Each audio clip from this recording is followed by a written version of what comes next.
আসসালামু আলাইকুম রহমতুল্লাহ। প্রিয় বন্ধুরা, আমার সকলে কেমন আছেন? আশা করছি সকলে ভালো আছেন। আলহামদুলিল্লাহ।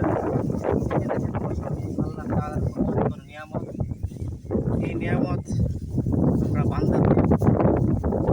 সর্বশেষ কথা হচ্ছে, সেই নিয়ামতের আমরা কোনো শুকরিয়া আদায় করতে পারি না। কিন্তু আল্লাহ তাআলার এই নিয়ামত ভোগ করছি, অবশ্যই আমাদের শুকরিয়া আদায় করতে হবে। কারণ শুকরিয়া আদায় যদি আমরা না করি, তাহলে এই নিয়ামত আল্লাহ তাআলা আমাদের কাছ থেকে ছিনিয়ে নিয়ে যাবে। এই জন্য সর্বশেষ কথা হচ্ছে, যে নিয়ামত আল্লাহ তাআলার নিয়ামত ভোগ করি, আমাদের শুকরিয়া আদায় অবশ্যই করতে হবে।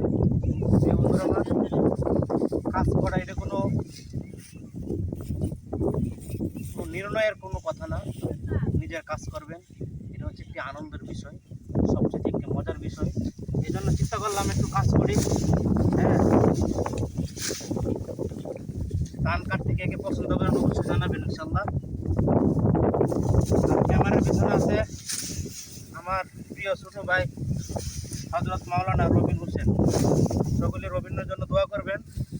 রবিনও একটু পরে ধান কাটবে, তো সেও চিন্তা করলে একটু আল্লাহ তাআলার একটি নিয়ামতের একটু ফুটেজ আপনাদেরকে দেখাই।